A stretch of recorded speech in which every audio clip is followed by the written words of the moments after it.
Happy Monday. Today is Monday, July 12th, 2021. Today's daily Bible readings come to us from Psalm 68, 24 through 35, 2 Samuel 6, 6 through 12, and then Acts 21, 27 through 39. Or you could have read Psalm 142 and Amos 5, 1 through 9, ending again with Acts. I'm going to be in Acts. And talk about another sort of robber. So this part of Acts, Paul ends up in Jerusalem after, kind of long journeys, and he is in Jerusalem, and Jerusalem's on edge, right? Because there were mobs and daggermen kind of doing things that were upsetting people, right? Daggermen at the temple. The cool thing is you can actually look this up. You can go online and look up Josephus, the works of Josephus, and look up Josephus's war, and look up daggermen, and it'll probably take you to book 2 of Josephus's Wars of the Jews, where he talks about this time in Acts when Paul is in Jerusalem and what was going on there, because that's a really good image of kind of the confusion and craziness with just what was going on. All kinds of people vying for control and power, people that had ideas of how things should be run, and they were just kind of trying to take things over by violence.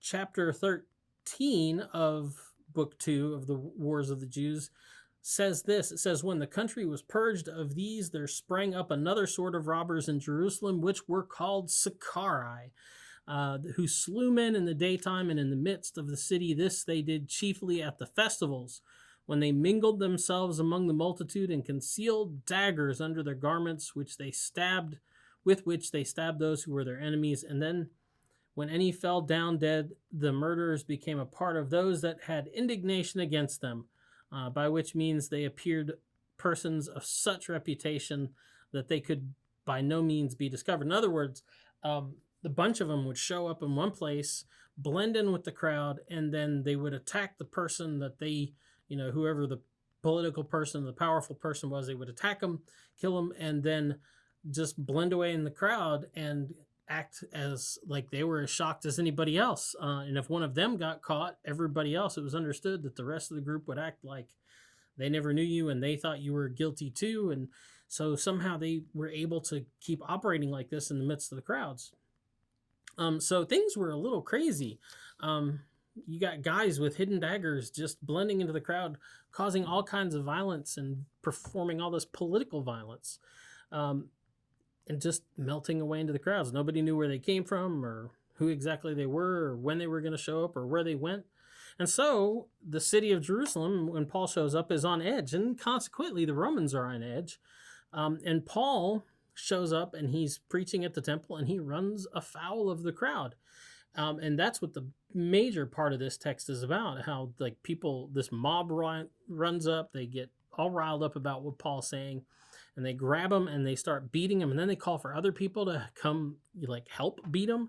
They're like, fellow Israelites, help. This is the man who is teaching everyone everywhere against our people, our law, and this place, which wasn't true, but they didn't much care.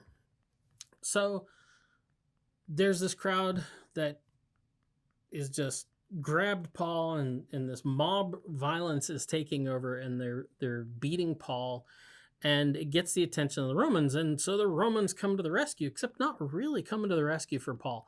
They arrest Paul because all they know is that he is the center of the problem, and they want to take care of the problem. They don't necessarily care about justice for Paul or whether or not Paul is being rightly beaten, or they just want to get things under control, because by this time Acts is telling us that the news had spread through the city and everybody was mobbing the Temple Mount, and that was kind of a problem for them.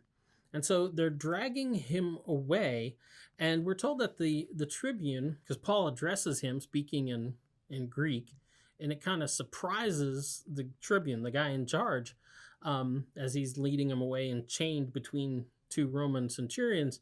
And he's like, you can speak Greek, which wouldn't necessarily be a shock, but apparently Paul was speaking it well enough that this guy was like, oh, so you're not the guy I thought you was. You're not the guy I thought you was. you're not the guy I thought you were, because you speak Greek really well. Greek was really kind of the common language of the day, and for the world at that point. Anyway, but the Tribune had assumed that Paul was just another one of these pretenders, these kind of false messiahs, as Josephus points out in the same section, a false prophet. And so he says, I thought you were just another pretender like that darned Egyptian guy. And so who's he talking about? Well, he says, then you are not the Egyptian who recently stirred up a revolt and led the 4,000 assassins out into the wilderness. What's that all about? Well, interestingly enough, Josephus addresses that too. He says, but there was an Egyptian false prophet that did the Jews more mischief than the former, for he was a cheat and pretended to be a prophet also, and got together, and he gives a huge number of 30,000. The number in Acts is probably more realistic because it's like 4,000 men, but gathered together 30,000 men that were deluded by him. And so we also have the assassins here, the same Sicarii that Josephus has already talked about. That's who the Roman Tribune is talking about.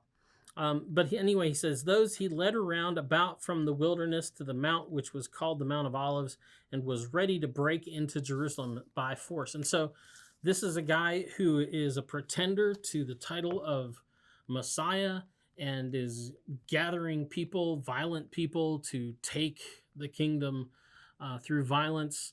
And the Tribune just figured that Paul must be a part of this because he's caused so much trouble. And Paul says, I'm from Tarsus.